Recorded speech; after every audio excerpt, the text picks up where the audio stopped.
Өнеркәсіптік электроника 2-нче дәріс.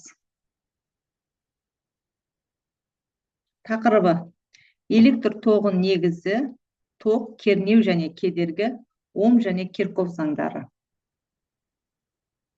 Дәрістің мақсаты: электр тоғының физикалық мәнін, оның пайда болу шарттарын түсіндіру, ток, кернеу және кедергі арасындағы байланысты талдап, Ом және Кирков заңдарының негізінде қарапайым электр тізбектерін талдауға дағдылану. Электр тоғының негізі. Электр тоғы бұл зарядталған бөлшектердің, мысалы электрондар мен иондар, белгілі бір бағыттағы қозғалысы. Бұл қозғалыс өткізгіш ортада, мысалы материалдарда, электролиттерде, плазмада немесе жартылай өткізгіштерде жүреді. Көп жағдайда электр тоғы металдық өткізгіштермен қарастырылады, себебі олар электр тізбегінің негізі болып табылады. Металдарда электр тоғы еркін электр тоғын тасымалдайды. Бұл сыртқы электр өрісінің әсерінен қозғалуға қабілетті электрондар. Электр тоғының негізгі шамалары. Электр тізбегін түсіну үшін бізге негізгі 3 физикалық шамалар маңызды: ток, күші, кернеу және кедергі. Бұл шамалар өзара тығыз байланысты және кез келген электр тізбегінің жұмысын сипаттауда негізгі рөл атқарады. Олар ток күші, электр кернеуі, электр кедергісі. Электр тоғының әсері. Электр тоғы бірнеше физикалық әсер тудыра алады. Жылу әсері өткізгіш қызады, мысалы үтік, чайник. Магниттік әсер. Ток бар өткізгіш магнит өрісін тудырады, мысалы электромагнит. Химиялық әсер электролиз кезінде байқалады. Физиологиялық әсер тірі организмге әсер етеді, бірақ бұл қауіпті. Жарықтық әсер шам жанып тұрады, электр шамы. Электр тоғының пайда болу үшін келесі негізгі 3 шарт орындалу керек. Бірінші, еркін электр зарядтарын тасымалдаушы болу керек. Металдарда бұл электрондар, электролиттерде иондар, газдарда иондар мен электрондар. Екінші, электр өрісің немесе кернеу көзінің болу керек. Мысалы батарея, аккумулятор, генератор. Электр өрісі зарядтарын бағыттап қозғалысқа келтіреді.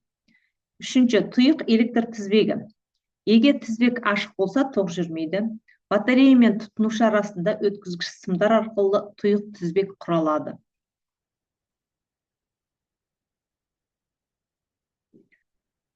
Электр тоғының бағыты. Электр тоғының бағыты тарихи түрде, шартты түрде алынған. Ғалымдар бастапқыда ток оң зарядтан қозғалыста ретінде қарастырылды. Яғни электр тоғы плюс полюстен минус полюске қарай ағады деп келісті. Шын мәнінде металдарда токтың теріс зарядты электрондар тасымалдайды, ал ол минус плюстен оңға қарай қозғалады. Бірақ шартты ток бағыты ретінде бұрынғы дәстүр сақталып, токтың бағыты плюстен минуске деп есептелінді. Қарапайым мысал ретінде фонарикті алайық. Оның ішінде батарейка арқылы жарық диод ток береді. Батарейканың ішінде химиялық реакция арқылы электр қозғау күші пайда болады. Бұл электр қозғау күші тоқты бастайды, электрондар мен сымдар мен диодқа жетеді. Жарық диодта энергия жарық түрінде бөлініп шығады. Зарядтар батареяға қайтып оралып, тұйық тізбек қамтамасыз етіледі. Токтың түрлері. Ток тұрақты ток, айнымалы деп 2 түрге бөлінеді. Сипаттамасы: тұрақты ток токтың бағыты мен шамасы өзгермейді. Айнымалы токта токтың бағыты мен шамасы уақыт бойынша өзгере тұрады. Тұрақты токты мысал ретінде батареяны алуымызға болады. Айнымалы токқа үйдегі розеткаларды аламыз. Ондағы кернеу 220 вольтқа, жиілігі 50 герцқа тең. Формула бойынша токтың күшін I деп белгілейміз. I тең болады Q бөлінген T-ға. I дегеніміз токтың күші, ампермен есептейміз. Q ол заряд, кулон, T ол уақыт, секундқа тең. Оң заңында үшін I тең болады U бөлінген R.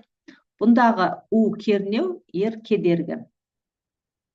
токтың жұмысы мен қуаты. Жұмысы А тең болады У И Т-ға, қуаты П тең болады У көбейтілген И-ға. Электр тоғының адамның ағзасына әсері. Токтың күші 0,1 ампер болғанда аздап сезіледі. Ал 0,1 ампер болғанда бұлшық ет тартылып босату мүмкін емес. Ал 0,5 болғанда жүрекке қауіпті, өлімге әкелуі мүмкін. 0,1 болса және өлімге әкеледі. Қарапайым мысал. Тізбекте 12 вольт батарея жалғанған. Өткізгіштің кедергісі 6 Ом, токтың күшін табу керек. Ом заңы бойынша формуланы қолданамыз. И тең болады У бөлінген R.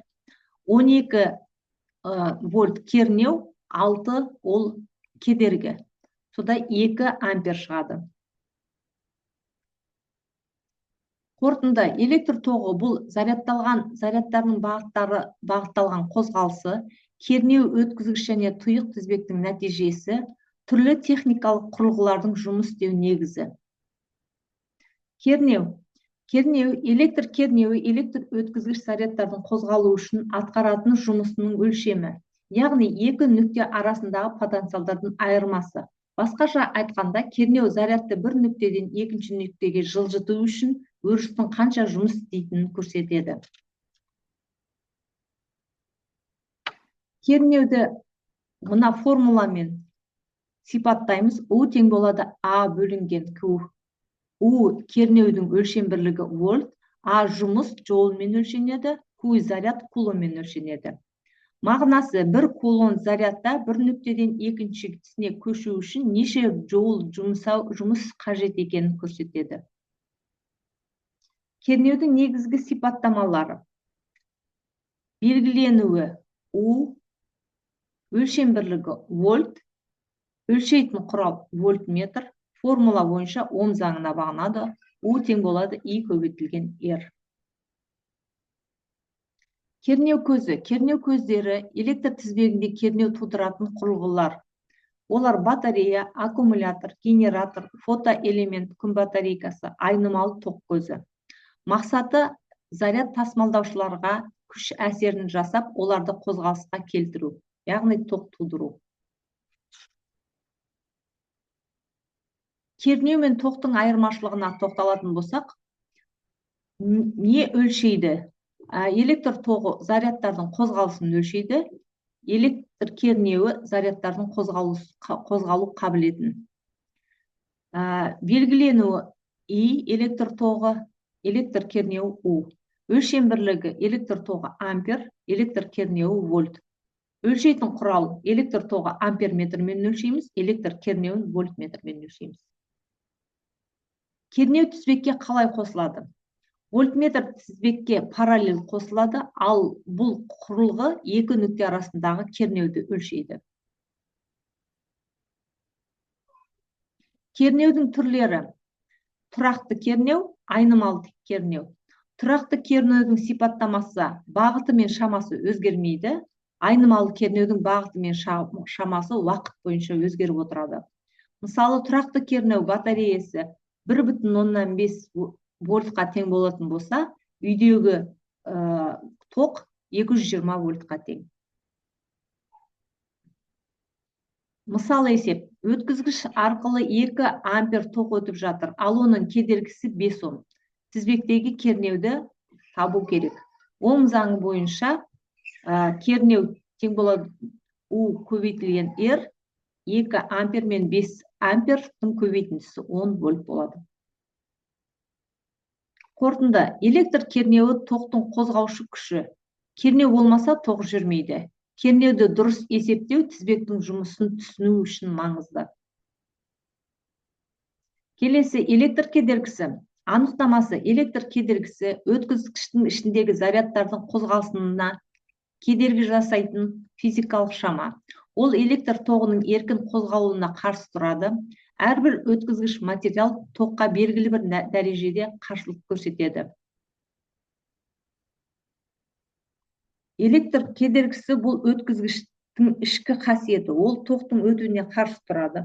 Барлық материалдарда белгілі бір кедергі болады. Неғұрлым кедергі үлкен болса, тоқтың өтуі соғұрлым қиын болады. Кедергіні арнайы резисторлар арқылы реттеуге болады. Электр энергияның белгілі бір кедергісіне жылу түрінде таратады. Өлшем бірлігі Ом. Кедергінің негізгі формуласы R тең болады U бөлінген I. R бұндағы кедергі, U кернеу, I ток күші. Кедергінің өлшем бірлігі Ом. Бір ток ампер болғанда өткізгіште 1 вольт кернеу түсіріледі. Кедергіге әсер ететін факторлар. Кедергінің шамасы өткізгіштің геометриялық және физикалық қасиетіне байланысты.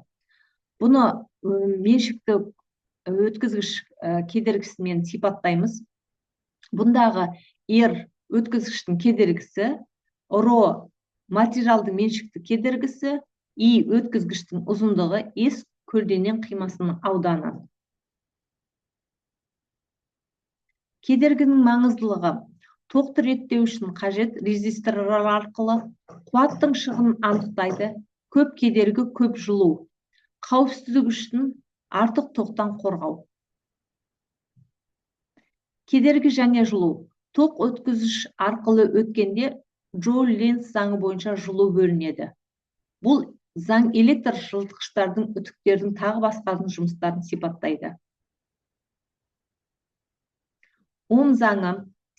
Ом заңы электр тоғының негізгі заңдарының бірі. Бұл заң өткізгіштегі кернеу, ток күші және кедергі арасындағы байланысты сипаттайды. Ом заңының анықтамасы. Тұрақты температура жағдайында өткізгіштің ұштарындағы кернеу сол өткізгіш арқылы өтетін ток күшіне тура пропорционал болады. Яғни, ток неғұрлым көп болса, соғұрлым үлкен кернеу қажет. Бұл байланыста алғаш рет 1827 жылы неміс ғалымы Георг Ом ашқан.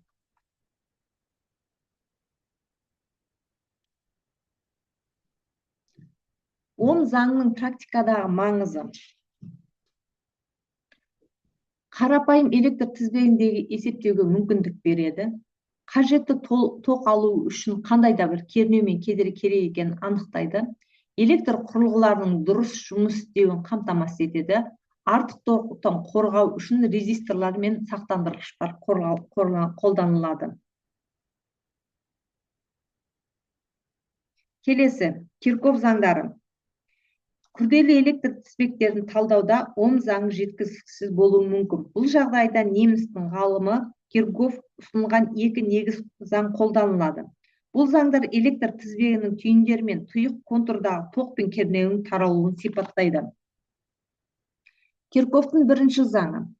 Электр тізбегіндегі кез келген түйінге ток кіретін және шығатын барлық токтардың алгебралық қосындысы нөлге тең. Бұны формуламен сипаттаймыз. Зарядтың сақталу заңы. Түйінде ешқандай заряд жоғалмайды және пайда болмайды. Яғни, түйінге қанша ток кірсе, дәл сол ток одан шығуы тиіс. Кирковтың екінші заңы. Электр тізбегінің кез келген тұйық контурына барлық кернеулердің алгебралық қосындысы нөлге тең. Бұны формуламен сипаттаймыз. Сумма I R тең болады сумма E-ға. Электр энергияның сақталу заңы тұйық контур бойымен қозғалатын зарядтың белгілі бір мөлшерде энергиясы алмасады. Және сол энергия толығымен резистор мен басқа элементтерге жұмсалады. Қорытынды. Бұл лекцияда біз электр тоғының табиғатын және оның пайда болу шарттарының негізгі сипаттамаларын қарастырдық. Ток күші, кернеу және кедергі ұғымдары арқылы электр тізбегіндегі процестерді сандық тұрғыдан сипаттауға болады. Ом заңы ток, кернеу және кедергінің арасындағы байланысты анықтаса, Кирков заңдары күрделі тізбектерді талдауға мүмкіндік береді. Осы білімдер электротехниканың іргетасы болып саналады және болашақта электрлік жүйелерді түсіну және талдау үшін маңызды негізгі болып табылады.